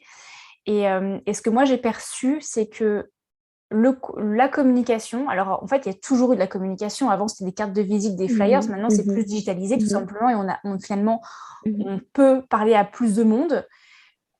Et encore, les algorithmes font que finalement, on parle mhm, pas à tant de monde que ça, mais quand même peut-être plus que si on distribue des flyers. Euh, L'avantage de ça, pour moi, l'utilité vraiment de ça pour les clients ou les futurs clients consultants, c'est de pouvoir se faire une idée justement de la fameuse couleur, personnalité, teinte qu'a cette praticienne ou ce praticien et lui faciliter le choix. Et se dire que peut-être que via un audio, une vidéo ou la manière dont cette personne-là écrit sur différents articles, les mots qu'elle utilise, la tonalité, eh bien, on peut se dire, ah bah, je pense que le film passera bien. on a plus de choses pour se dire, OK, quelle est son expertise, justement, est-ce que ça va correspondre à moi, ma problématique? Et donc, ça peut faciliter, moi, c'est ce que je dis, en fait, même aux personnes qui se disent, mais comment je trouvais un bon naturopathe? Déjà, il n'y a pas de bon naturopathe, comme on dit tout à l'heure, mais en tout cas, ces différents supports de communication vont permettre à la personne de faire un pré-choix et faciliter son choix et maximiser justement la probabilité que le feeling se passe bien, que ses besoins soient assouvis. Donc ça, je pense que c'est une utilité. Après, de là à développer 15 000 supports de communication, c'est vrai que c'est plus le risque derrière de finir en burn-out et ne plus avoir le temps de faire ce dont on a vraiment envie de faire et aussi ce qui nous rémunère. Et ça, encore une fois, c'est la réalité de nos sociétés. On paye nos factures avec de l'argent. On pourrait échanger les patates avec des carottes. Ce serait chouette. Mais aujourd'hui, on paye avec de l'argent, nos factures, nos loyers, etc. Donc voilà, je pense que je te rejoins. L'utilité, elle est forte, elle est là. Après, de là à développer 15 000 supports de communication, c'est plus compliqué. Enfin, c'est pas forcément utile, je pense. Justement, pour faire le lien avec ce que je viens de dire, aujourd'hui, dans ton quotidien, quelle place accordes-tu à tes accompagnements versus ta création de contenu? Pour donner un peu en termes de temps. un ordre d'idée. Oui, en termes de temps, par exemple, ou de pourcentage, en gros, en tant que naturopathe, aujourd'hui, combien de temps tu dédies à tes consultations, vraiment, et combien de temps tu dédies à tes créations de contenu? Ça change chaque semaine et chaque mois d'ailleurs. Mais en moyenne, je vais dédier entre 2 et 3 jours ou demi-journées de consultation par semaine. Ceci n'inclut pas, donc souvent c'est par exemple 3 demi-journées par semaine, mais après ces demi-journées, moi je dois rédiger les programmes personnalisés des personnes. Donc, du coup, il y a un peu plus de travail. Voilà, donc il y a des semaines, c'est un peu plus, des semaines, ça va être un peu moins. Par exemple, ce mois-ci, j'ai repris les consultations de suivi. En novembre, je reprends les premières consultations. Donc, j'ai haussé les chiffres pour pouvoir justement contrebalancer mon absence ces 2 derniers mois au niveau des consultations, parce que j'étais concentrée sur la sortie de mon 2e livre. Mais voilà, ça va changer de semaine en semaine, de mois en mois. Au-delà du pourcentage ou des jours ou autres, j'essaye de trouver un équilibre, surtout au niveau de tout ce qui est mon amour de transmission, parce que les deux vecteurs par consultation et par article ou Instagram ou autre, c'est de la transmission. Mon amour de transmission et mon besoin de communication. Parce que si, par exemple, je ne fais que des consultations pendant 6 mois, bah après, j'aurai plus de clients, parce que si j'arrête de communiquer, alors je ne communique pas pour avoir des clients, je précise, mais les deux sont entremêlés, en fait. Avec mon chez moi, enfin, dans mon entreprise à moi, l'un va difficilement sans l'autre. Donc, j'essaye de trouver cet équilibre qui change de mois en mois. Je sais aussi que je me sens beaucoup mieux dans les consultations. J'ai l'impression d'être plus moi-même, pas dans le sens où sur les réseaux sociaux, je ne suis pas moi-même, mais j'ai l'impression que ça calque plus à ma nature profonde. Comme j'expliquais tout au début de podcast, quand j'ai découvert ce métier, donc après, c'est vrai qu'entre la théorie et la pratique, des fois, il peut y avoir un gap. Mais en l'occurrence, moi, même après 10 ans, c'est toujours un amour incroyable de me retrouver en consultation. Et il y a quelque chose de magique qui se passe à chaque fois qu'une consultation commence. Et j'ai jamais eu vraiment de doute quant à moi en tant que naturopathe. Je dis pas que je suis parfaite et que je peux solutionner tous les maux de la terre, etc. J'ai mes limites et ça m'est arrivé plusieurs fois de dire en consultation, je suis désolée, mais là, j'ai atteint mes limites et je pense que vous pourriez vous tourner vers d'autres formes de thérapie et autres. Enfin voilà, ça m'est déjà arrivé, mais je me sens vraiment à ma place. Je pense qu'il y a une petite forme par rapport à tout ce qui est communication, Instagram et autres, une forme de frustration, et on va peut-être en parler avec l'algorithme, qui, en fait, tu peux créer des trucs de fou, des trucs trop beaux, des trucs qui vont peut-être être utiles à des dizaines de milliers de personnes, mais le problème, c'est que ça ne va pas atteindre ces dizaines de milliers de personnes. Et c'est hyper frustrant de créer des choses, de prendre du temps, de prendre de l'énergie, d'y mettre ton cœur, et qu'en fait, ça impacte. Bon, après, qu'est-ce que peu de gens, tu vois, moi je suis une très grande perfectionniste, mais c'est frustrant qu'il n'y ait pas cette transmission qui se fasse. Tandis que dans des consultations, tu peux pas faire quelque chose, en tout cas dans mon métier, tu peux pas faire quelque chose qui soit plus fort que cette transmission qui est en consultation. Donc oui, je crois qu'il ne se passe pas un mois où j'ai des doutes sur ce que je devrais faire, dire, produire, créer, parler, etc. sur mes différentes plateformes de communication. Dans mes consultations, je n'ai pas vraiment ces doutes-là. Mais en même temps, j'aime créer.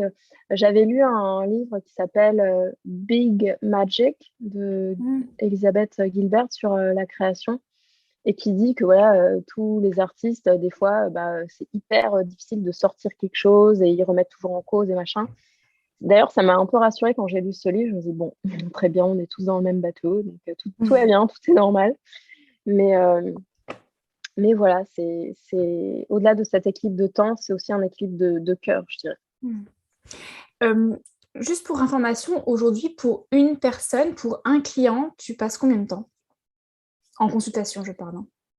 Ça dépend si elle est très bavarde ou pas. Mais par exemple, pour les premières consultations, en moyenne, c'est 1h30, c'est rarement moins, 1h30 à 2h. Ça, c'est le rendez-vous. Et après, le PHV, ça peut me prendre entre 1h30 et 3h. Ça, c'est en première consultation. Donc, du coup, faites le calcul. Et pour les suivis, la consultation, elle dure de 45 minutes à 1h. Et soit ensuite, je fais un mini PHV, mais la majorité du temps, je n'en fais pas. Par exemple, j'enregistre et j'envoie l'enregistrement et la personne peut prendre des notes. Donc, une fois sur 3 seulement, je fais un tout petit PHV.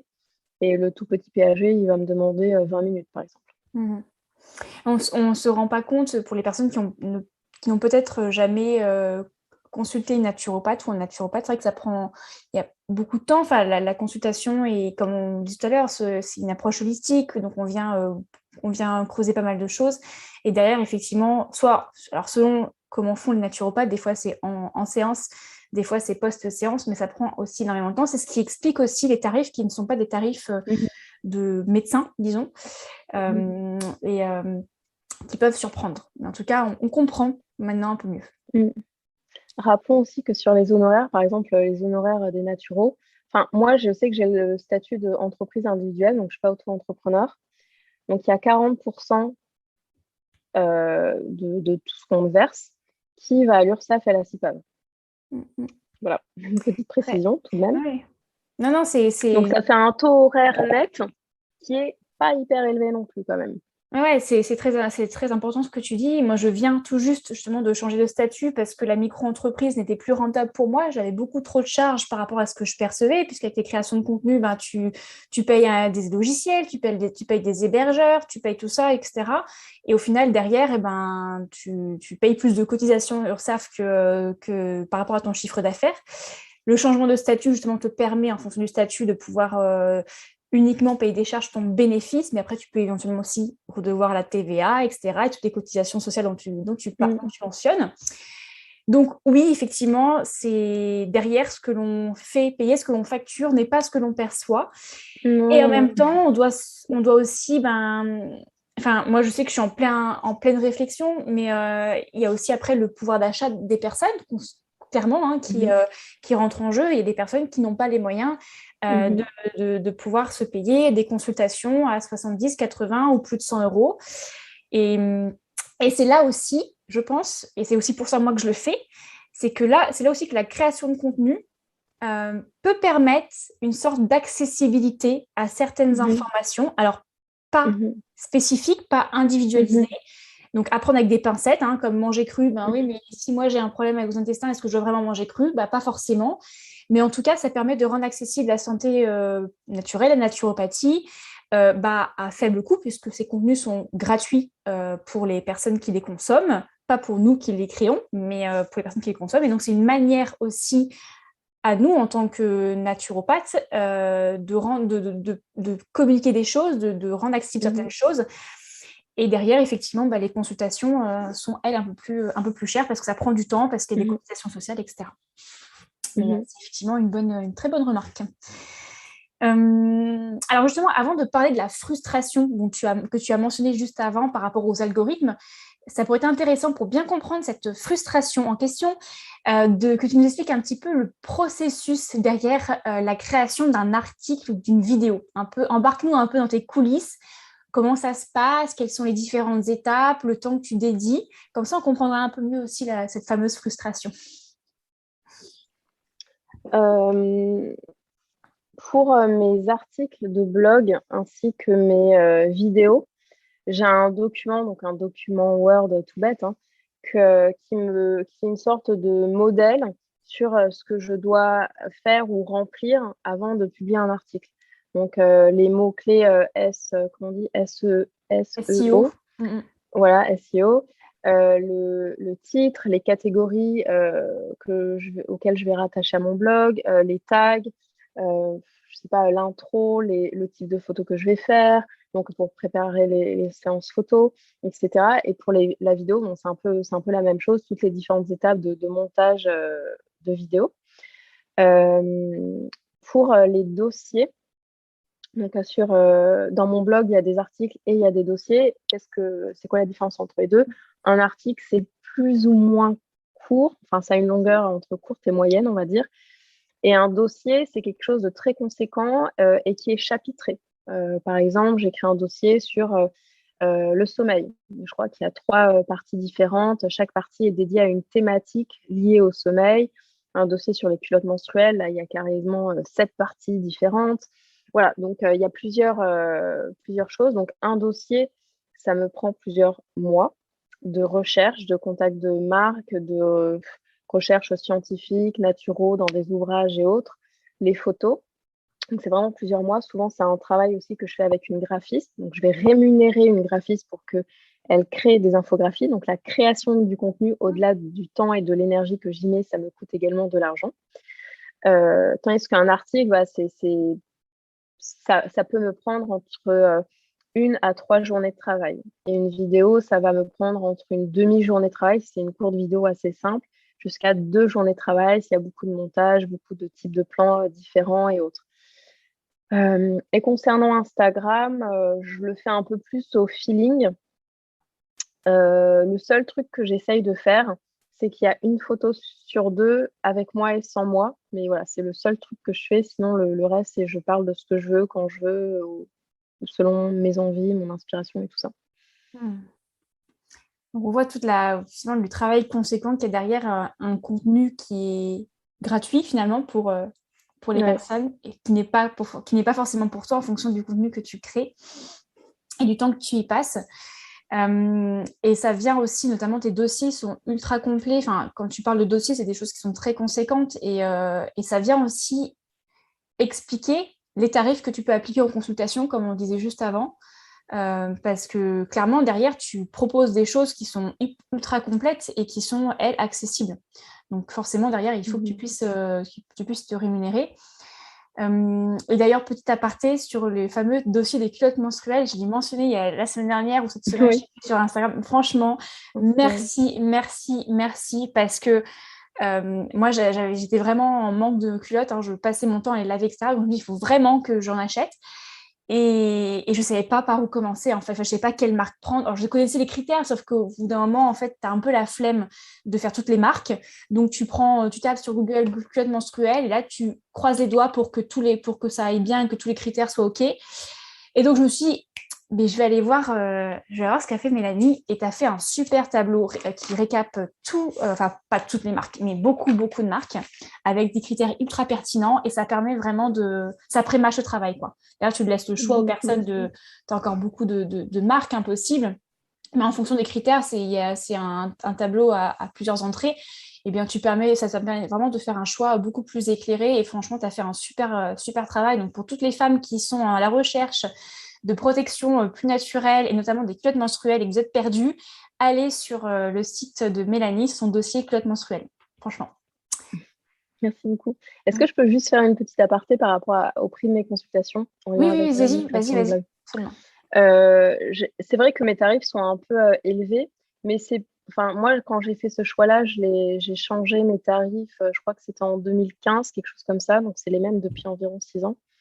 C'était pas parce que je me dis, bon, ben, je donne beaucoup sur mon blog et du coup, il faut que.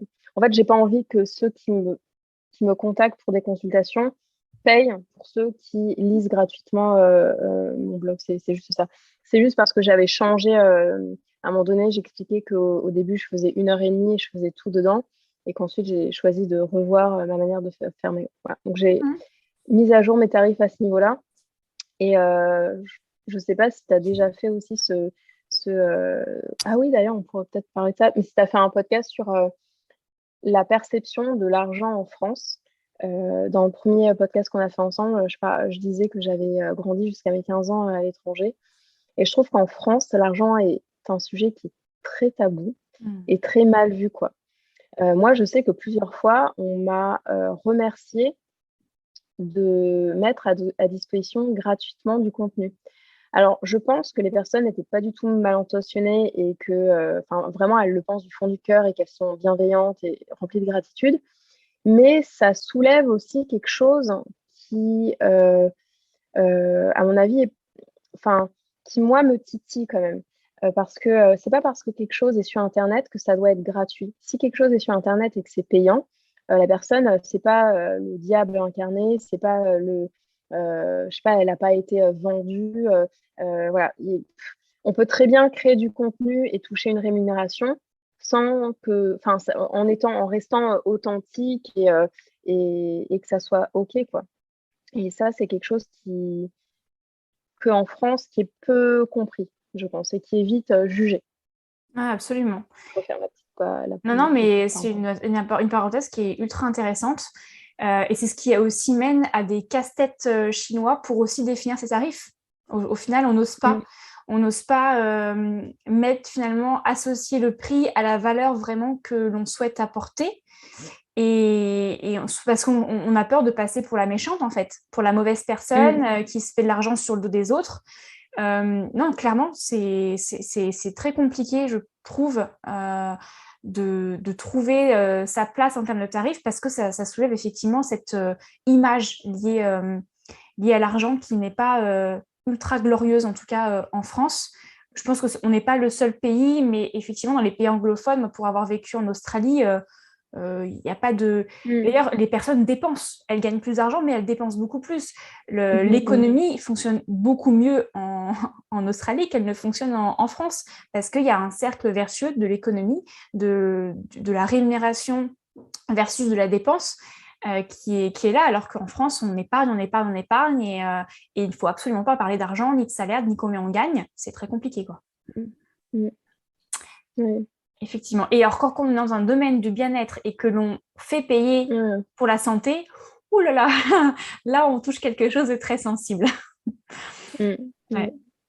Et d'ailleurs, bah, pour terminer un petit peu sur l'argent, aujourd'hui, sur quels critères tu dis ce contenu, donc au-delà des consultations, ce contenu, il va être payant et ce contenu, il va être gratuit.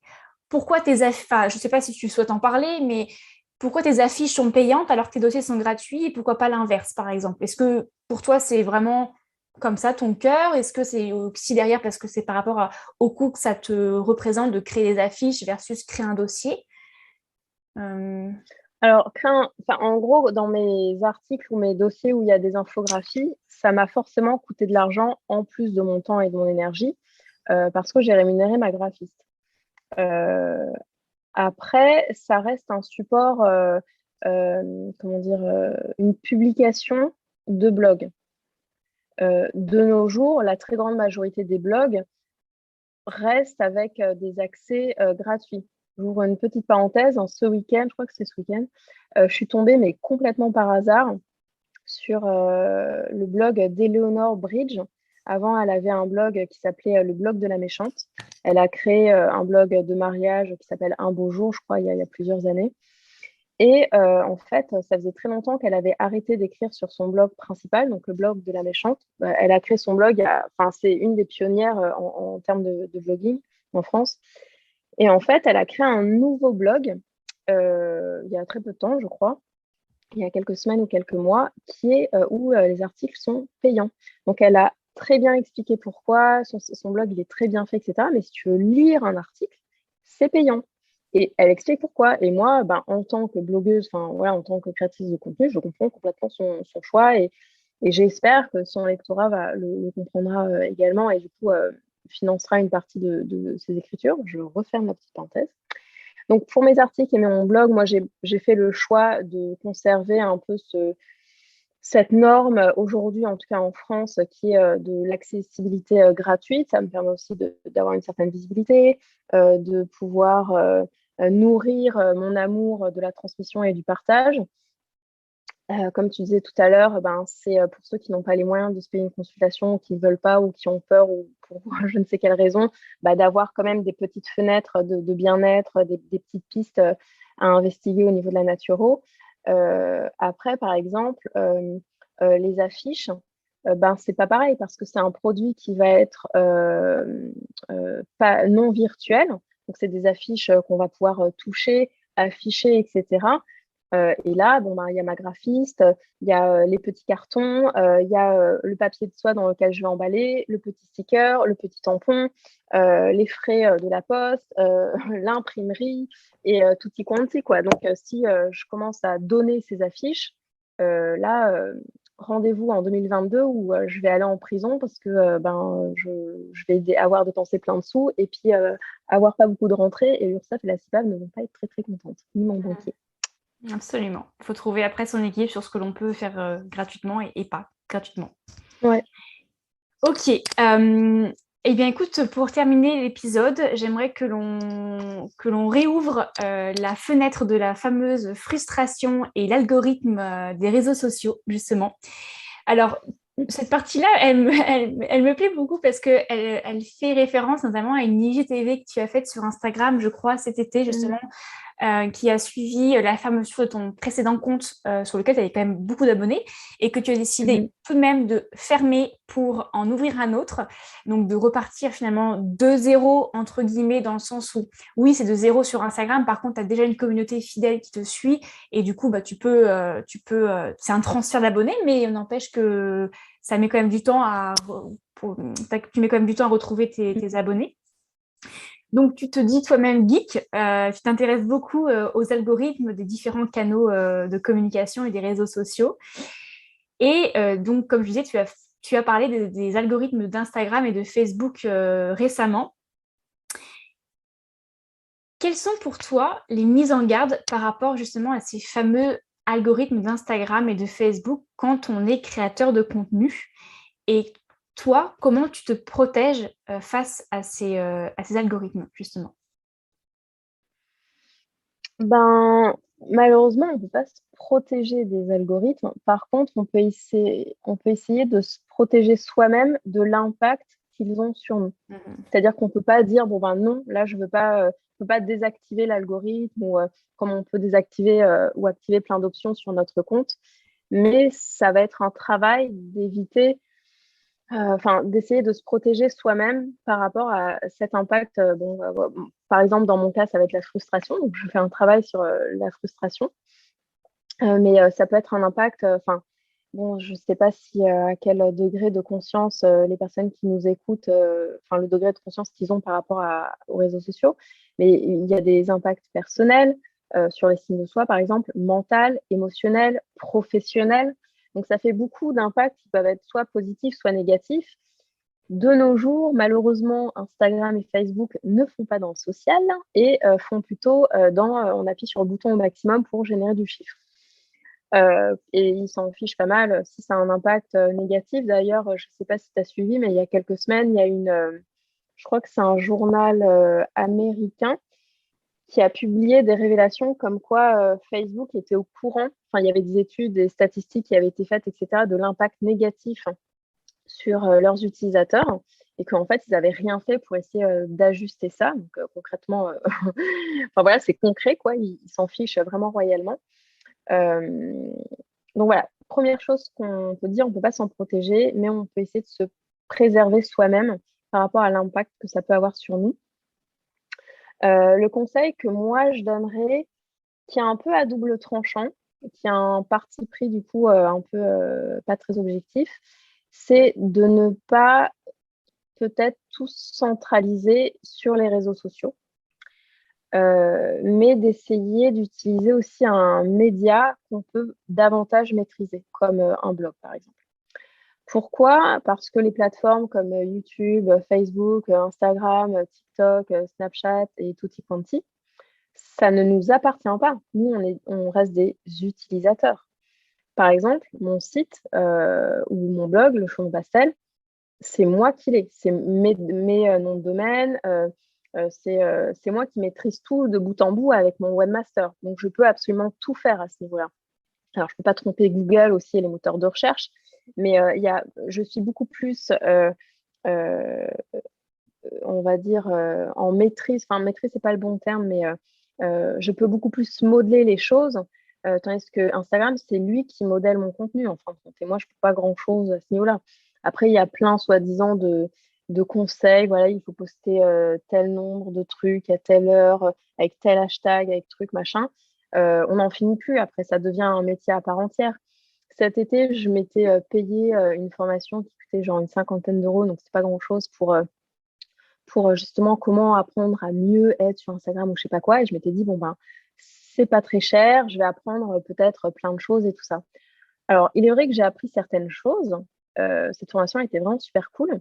Euh, mais en fait, si je devais appliquer absolument tout ce que j'ai appris, ah bah là, mon métier, c'est plus naturopathe, auteur, enseignante, blogueuse ou autre, c'est Instagrammeuse. Ouais, Et je ne fais community. que ça Mm. du matin au soir. Voilà, c'est community manager. Voilà. C'est une Ça. formation qui, à mon sens, était parfaite en tant que community manager. Mais moi, je ne suis pas du tout community manager. J'ai pas envie de mettre 100% de mon temps dans Instagram. Donc, essayer de valoriser peut-être un média qu'on maîtrise un peu plus et se souvenir aussi que ben, on ne sait pas de quoi demain est fait. Si on remonte 15 ans en arrière, Facebook avait le vent en poupe. Il y avait quasiment tout le monde qui publiait sur Facebook et c'était très prisé, on adorait, on regardait tout et machin. Et maintenant, c'est un peu occulté loin derrière, quoi. Donc, il y a Facebook, il y a Snapchat, TikTok, etc. Et tout évolue très, très vite. Il faut tout le temps s'adapter.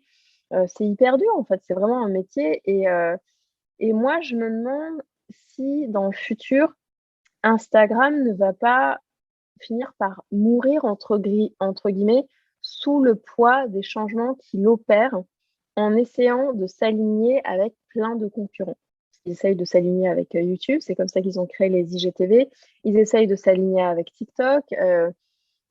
Et pour eux-mêmes, c'est très difficile, mais chaque changement peut soit les booster, soit les freiner. Mm. Donc, de quoi est fait demain, je ne sais pas. En tout cas, la seule chose qu'on est sûr, c'est que l'algorithme, il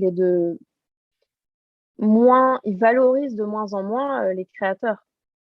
Et ben, du coup, si les créateurs finissent par mourir, bon, après, je pense que c'est quelque chose qui est vraiment très, très compliqué comme sujet. Mais voilà, c'est mes petits conseils un peu en vrac et un peu pas très dans l'ordre. Mm.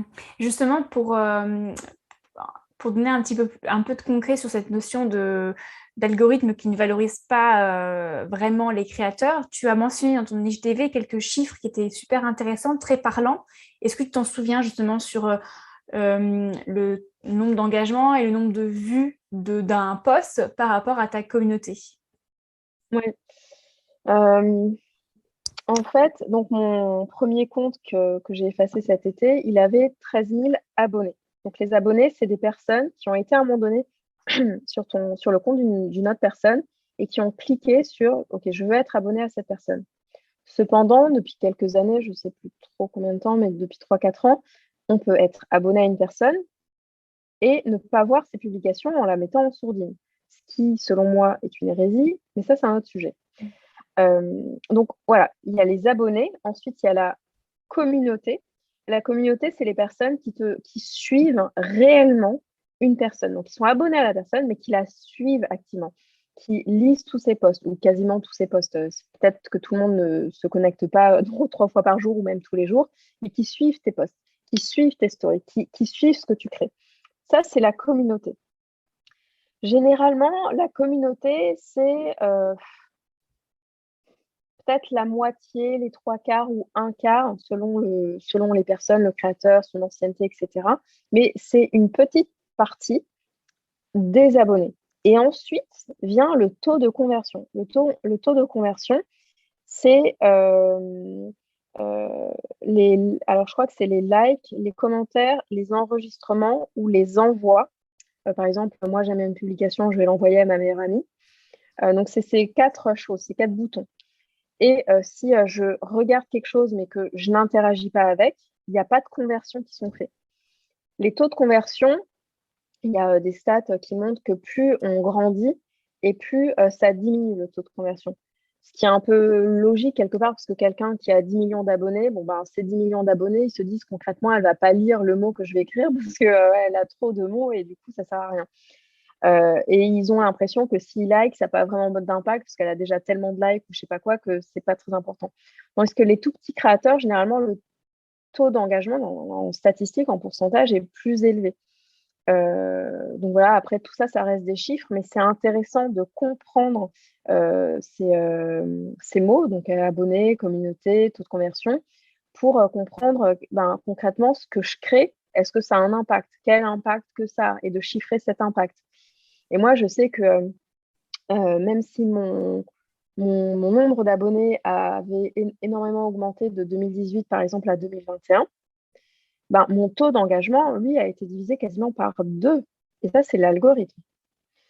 Donc après, quand tu vois ces chiffres-là, c'est aussi intéressant de les avoir pour ajuster ta communication, tes supports. Donc moi, concrètement, je dis, je préfère me concentrer un peu plus sur mon blog et mettre moins d'énergie sur Instagram. Alors quand je dis moins d'énergie, c'est pas déserter Instagram, mais c'est de me dire, en fait, j'ai envie d'un peu plus m'amuser sur Instagram.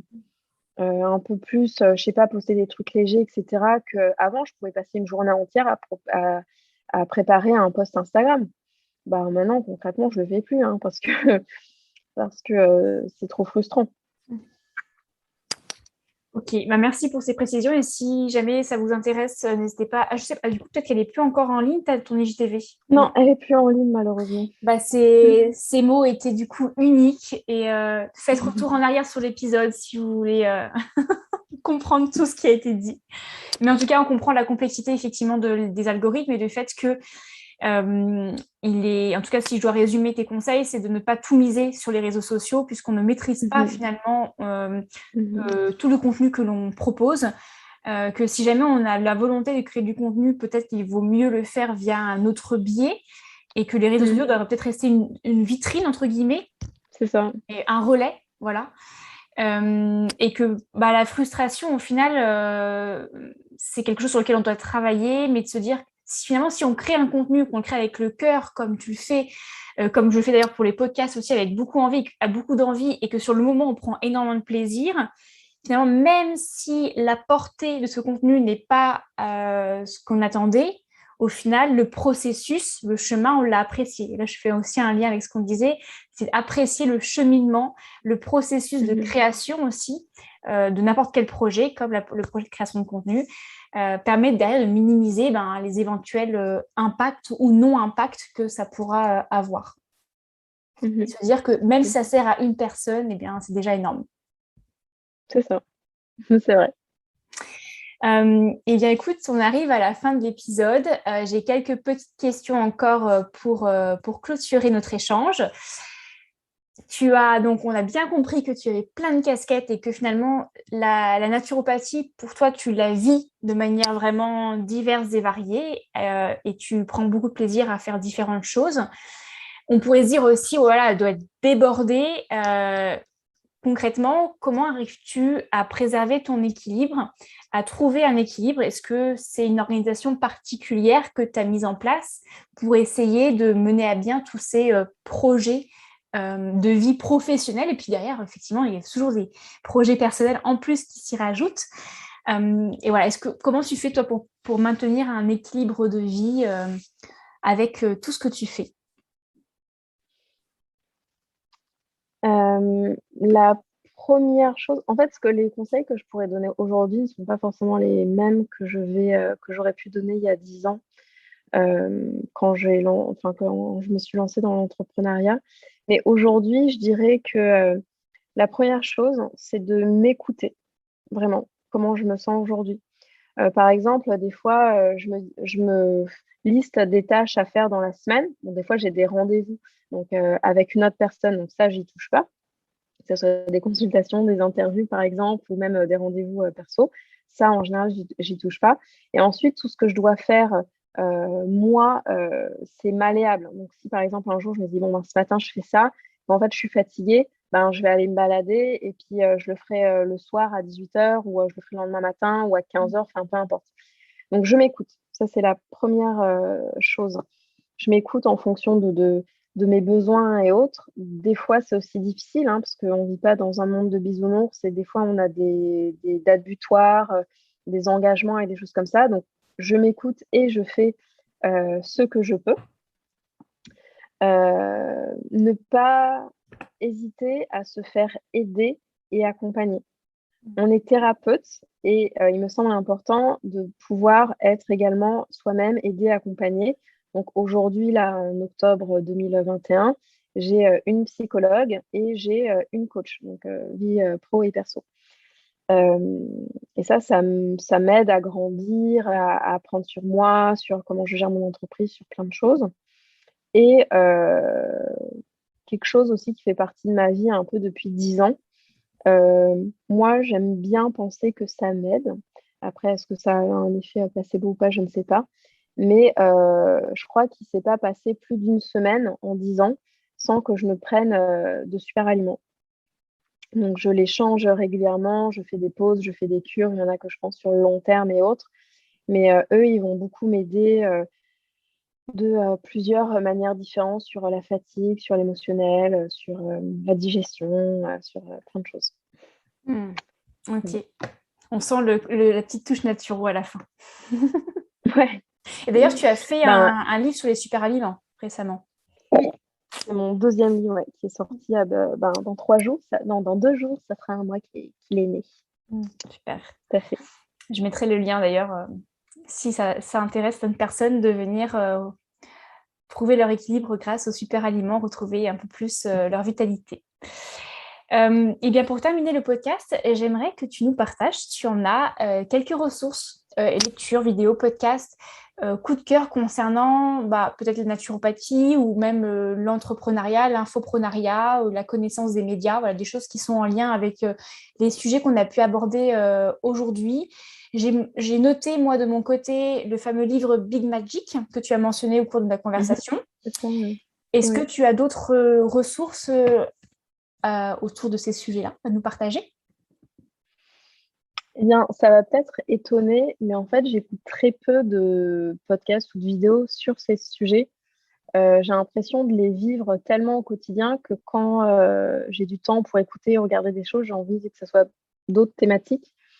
Mais j'ai pensé du coup au compte Instagram que j'ai découvert vraiment, je pense, il y a moins d'un mois, qui s'appelle Zeste de citron, qui est vraiment très centralisé sur Instagram, son algorithme, son évolution, les nouvelles fonctionnalités, etc. Voilà, mais sinon, j'ai pensé juste ça. Il y a un podcast aussi que j'avais écouté il y a 2 ans sur l'entrepreneuriat et je crois qu'elle elle n'interviewait que des femmes. C'est une jaquette qui est un peu marron avec une femme qu'on voit de dos avec un chapeau. Elle est très connue comme podcast, mais c'est vraiment tout type d'entrepreneuriat. Et je me souviens plus de son nom parce que j'ai arrêté de l'écouter il y a un moment. Mais j'essaierai de t'envoyer peut-être un mail si je retrouve. Ça marche. Donc, il y aura une petite surprise dans l'article lié à l'épisode avec cette ressource supplémentaire. Ouais, c'est ça. Et moi, je me permets de partager une ressource que j'ai découverte hier, justement, parce que j'écoute le podcast de Aline The Bee Boost, qui est vraiment sur l'entrepreneuriat et parfois elle parle de marketing digital, etc., mais plutôt sur le mindset de l'entrepreneur.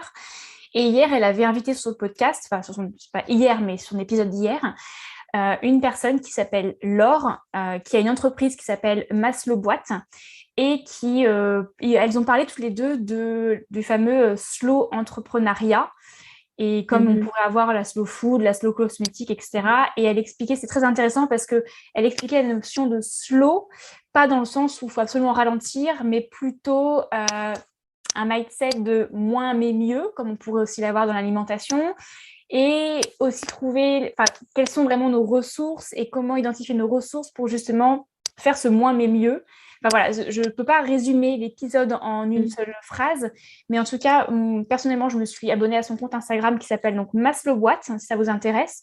Et l'épisode du podcast, c'est l'épisode de The Bee Boost avec Laure, qui pourrait être intéressant pour les personnes qui sont justement dans l'entrepreneuriat et qui sont peut-être dans le faire beaucoup, vite, absolument atteindre des objectifs très rapidement, quitte à s'épuiser aussi très rapidement. Voilà. Donc, très intéressant. Écoute, merci beaucoup Mélanie d'avoir accepté ce deuxième épisode ensemble, d'avoir passé presque plus d'une heure et demie encore une deuxième fois. Donc, c'était vraiment très enrichissant. En plus, on a abordé des sujets vraiment différents de la précédente fois. Donc, c'était vraiment très, très, très, très enrichissant. Pour les personnes qui seraient intéressées par tes accompagnements, tes lectures, tes communications, où est-ce qu'on pourrait te retrouver? Sur mon blog, Chaudron Pastel, ma chaîne YouTube et mon compte Instagram, chaudron.pastel. Voilà. Et dans mes livres aussi, si on a envie, selon les thématiques, le syndrome de l'intestin irritable ou les super-aliments. Super. Tes livres sont aussi mentionnés sur ton blog, ton site, hein? Oui, tout à fait, dans la section mes livres. Donc, si on va sur ton site, de toute façon, on te retrouve normalement à peu près tout. C'est ça. Super. Exactement ça. Eh bien, écoute, je te souhaite une très belle continuation, Mélanie. Continue à t'épanouir dans tout ce que tu fais. Et puis, prends bien soin de toi. Merci, toi aussi, vous aussi. À bientôt.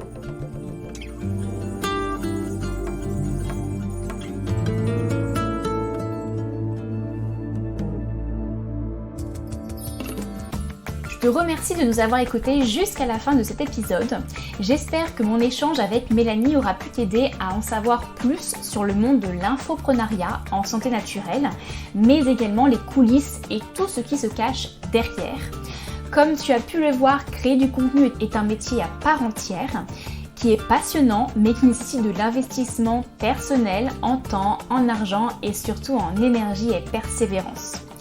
Si tu as d'autres questions, n'hésite pas à nous les poser à moi ou à Mélanie. Comme d'habitude, je mettrai toutes les informations mentionnées par écrit dans un article disponible sur mon site internet dans la section blog et podcast. Le lien est encore et toujours en description de cet épisode. Et si le sujet du jour t'a plu, je t'invite 1. à t'abonner au podcast sur la plateforme d'écoute de ton choix pour être notifié de la sortie des prochains épisodes. 2. à rejoindre la communauté Hygiène de vie en t'inscrivant à ma newsletter que tu trouveras sur mon site internet. Et 3. à le partager à une amie via les SMS, le mail, WhatsApp ou encore juste grâce à ta voix, puis à faire une copie d'écran de l'épisode et à la mettre en story sur Instagram en me mentionnant @alexandraportailnaturo et en mentionnant le compte de Mélanie @chaudron.pastel pour que nous puissions te repartager et te remercier en retour. En attendant, je te donne rendez-vous mercredi prochain pour un nouvel épisode. Ciao!